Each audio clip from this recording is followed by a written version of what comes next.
이동현 목사님께서 5월 한 달간 연구 안식월을 가심에 따라 설교 영상과 음원을 올 초 신년 축복성회 등의 설교 말씀으로 보내드리오니 백석TV와 CBS 애청자 여러분의 양해 바랍니다. 이동현 목사님께서 충분한 휴식과 연구를 통해 재충전하실 수 있도록 위하여 기도 부탁드립니다. 사무엘상 18장 3절로 5절 크게 읽겠습니다. 시작. 요나단은 다윗을 자기 생명같이 사랑하여 더불어 언약을 맺었으며 요나단이 자기가 입었던 겉옷을 벗어 다윗에게 주었고 자기의 군복과 칼과 활과 띠도 그리하였더라. 다윗은 사울이 보내는 곳마다 가서 어떻게 지혜롭게 행하며 사울이 그를 군대의 장관으로 삼았더니 온 백성이 합당히 여겼고 사울의 신하들도 합당히 여겼더라. 자, 이러면 그 다음 구절이 어떻게 진행되는 게 순서예요. 그렇게 사랑받고 축복받아 쭉 오래오래 살다가 미안해요, 벽에 똥칠을 하고 죽었더라. 이렇게 나가야 될 거예요. 우리는요, 이런 은혜, 이런 축복을 원하는 경향이 있습니다. 아니, 사람이라면 다 그럴 거예요. 형통과 평안만 쭉 가기를 원해요. 착각하지 마세요. 그것은 천국 가야 가능해요. 하나님께서는 우리에게 형통과 곤고함을 병행하여 주사 누구도 자만하지 않고 누구도 하나님 없이 살 수 있는 것처럼 교만하지 않고 영원을 사모하게 하시고 누구도 포기하지 않고 좌절하지 않고 이 깊은 고난의 때가 지나면 형통의 새벽이 밝아올 것을 기대하고 기도할 수 있도록 하셨습니다. 오늘이라고 하는 날 우리에게 주어진 현실이 결코 녹록지 않아요. 하나님의 은혜로 모든 문제가 해결되고 사람들에게도 사랑받고 하나님 앞에도 인정받고 자기를 죽이려 하던 사람도 이제 자기를 군대 장관으로 삼아줬어요. 다 해결되었어요. 좋은 직장 잡았고 건강검진 잘 나왔어요. 아이도 좋은 직장 갔어요. 그렇게 쭉 죽을 때까지 가면 좋겠지만 그런 건 없어요. 현실은 절대로 그렇지 않아요. 이것을 정확히 아셔야 돼요. 팔자가 사나워서 운명이 기박해서만 그런 거 아니에요. 믿음이 나쁘고 못돼서만 그런 거 아니에요. 믿음의 분량과 상관없어요. 이 부분을 우리가 집중적으로 추적하려고 하는 거예요. 그래서 어떤 상황 속에서도 온전한 축복을 받는 우리가 될 수 있기를 주의 이름으로 축원합니다. 자, 사무엘상 오늘 아까 본문 5절부터 다시 읽게요. 시작. 다윗은 사울이 보내는 곳마다 가서 어떻게 행했어요? 이 지혜롭게 행했다는 말은 하나님의 영이 감동해서 하나님의 은혜로 그렇게 했다는 거예요. 지혜의 근본이 하나님이시잖아요.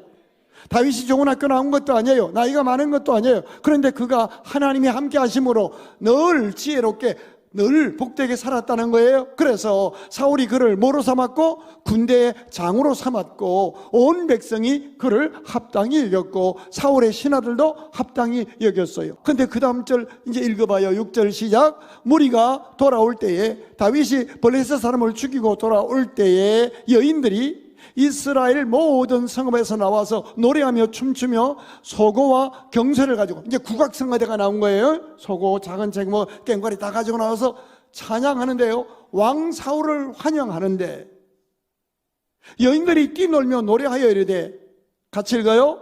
사울이 죽인 자는 몇 명이요? 1000명씩 죽였다는 거야. 근데 다윗은 뭐라?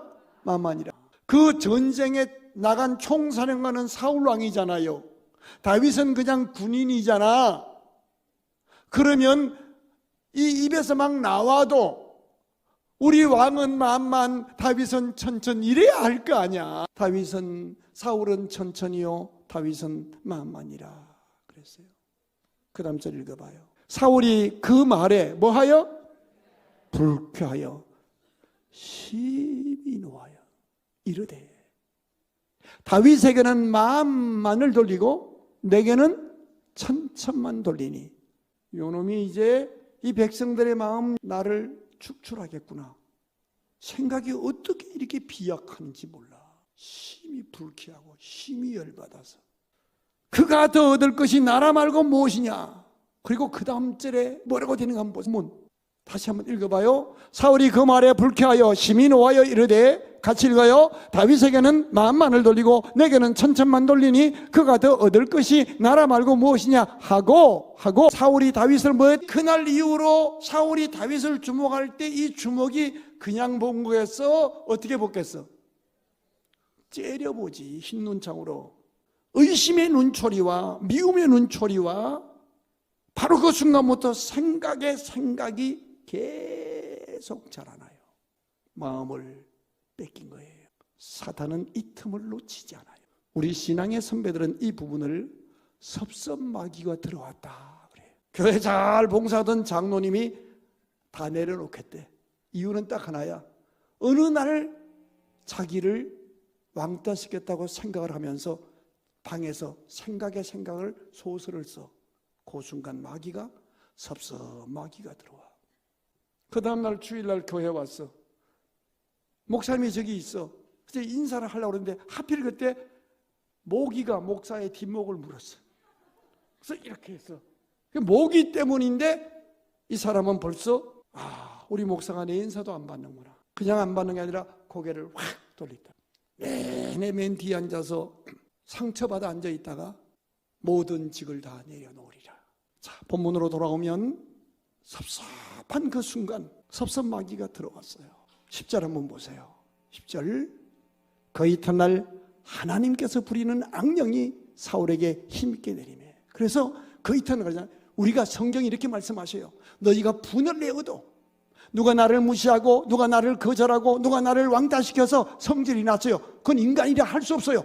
그러나 분을 내어도 해가 지기까지 품지 말며 이 섭섭한 마음을 나 혼자 생각을 키우고 가슴에 품고 있으면 반드시 그 다음날 그 이튿날 악령이 임했던 거예요. 그런데 독특한 표현이에요. 하나님께서 부리시는 악령이라는 거야. 이 의미가 뭐냐 하는 거예요. 두 가지 의미가 있어요.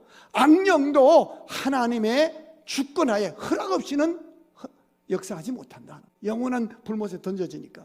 더 중요한 것은 사람을 미워하고 시기하는 마음에 악령은 그런 곳에 자리를 잡는다는, 그런 곳에 자리를 잡는다는 거예요. 지금 사울은 자기 마음을 정복당한 거예요. 시기하는 마음, 질투하는 마음에. 그랬더니 그 틈을 노리고 악령이 자리를 딱 잡은 거예요.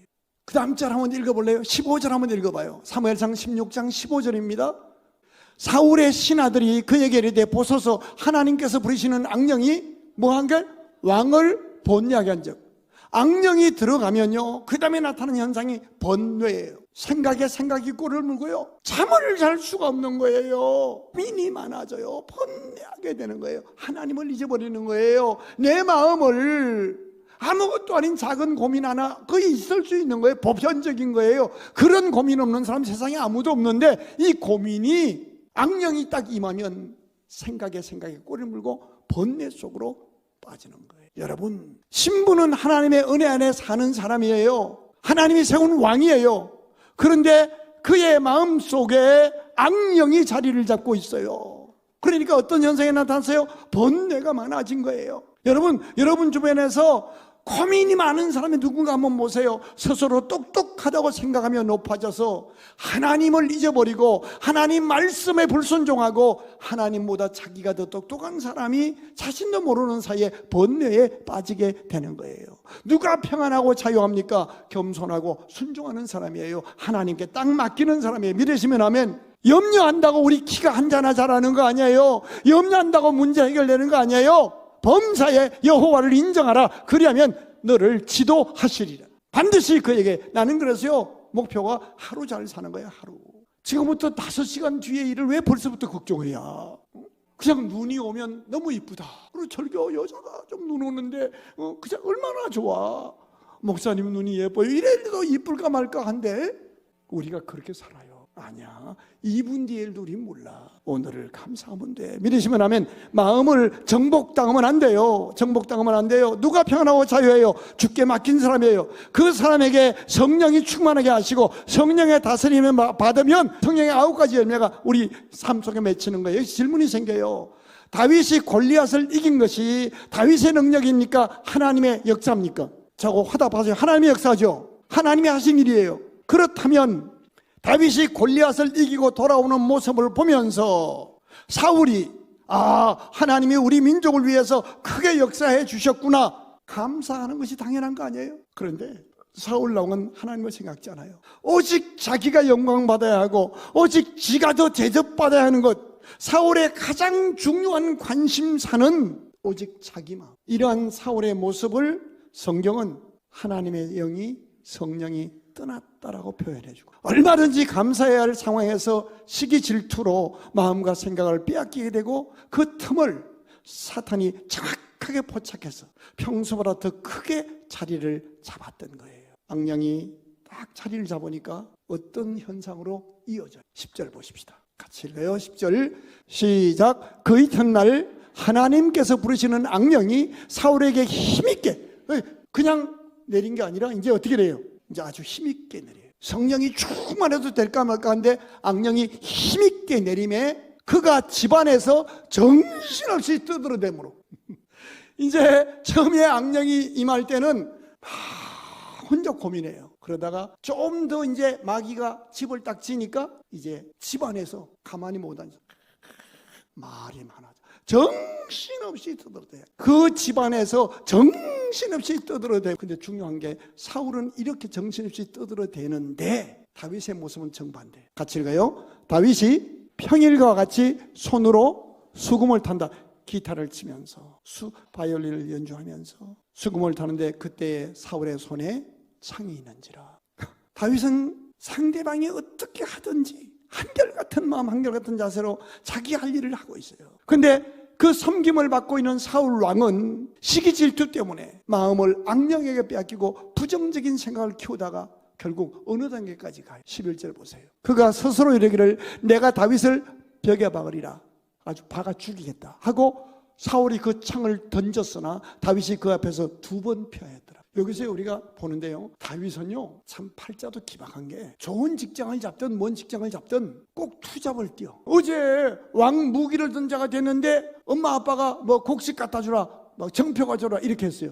이번엔 또 전장에 나가서 승리하고 돌아왔는데 그런 군대의 장을 삼았잖아. 근데 이 군대의 장 보고 또 자기 생각만 타고 와서 뭐 하라고 그래? 기타 치라는 거야. 다윗이 이럴 수 있잖아요. 제 군대장입니다. 금방 임명장 줬지 않습니까? 제가 지금 이거 합니까? 늘 투잡을 시키는데 다윗이 단 한 번도 그로 인하여 불평하지 않아요. 이게 무슨 일이 주어져도 하나님이 내게 줬다고 믿고 성심으로 하는 거예요. 하나님이 그를 지킬 수밖에 없는 거예요. 우리가 자꾸 집이 어떤 일에 세팅이 되면요 스스로를 높여서 자꾸 이렇게 자기가 하나님의 종이라는 사실을 잊어버릴 때가 있어요.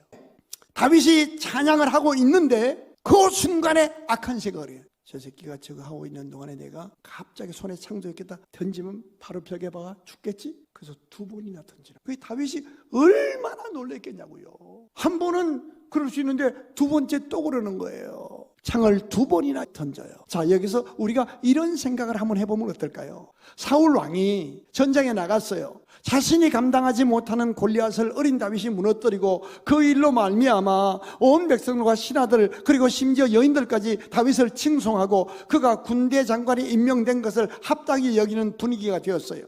이렇게 되었을 때 사울 왕이 다윗을 불러서 다윗아, 네가 큰 공을 세웠구나. 내가 이번 전쟁에 나는 공을 세우지 못했지만 너는 나보다 나이도 어리고 전쟁 경험도 없는데 네가 믿음으로 이렇게 잘해서 너무 고맙다. 내가 너를 군대 장관으로 삼았는데 네가 혹시라도 작전 경험이 좀 부족하고 뭐가 좀 필요한 게 있거든 뭐든지 나한테 얘기해. 그러면 내가 힘을 다해 도와줄게. 고맙네. 화이팅. 내가 너를 진심으로 축복한다 라고 했으면 얼마나 멋지겠어요. 그런데요, 물러나는 사울의 뒷모습은 너무 추한 모습으로 기록돼요. 그도 하나님의 신면을 받았던 사람이요, 하나님께서 한 민족을 맡겨주셨던 민족의 지도자였어요. 시기 질투에 눈이 멀어 마음을 정복당하고 마귀에게 놀아나다가 추한 모습으로 내려앉는 거예요.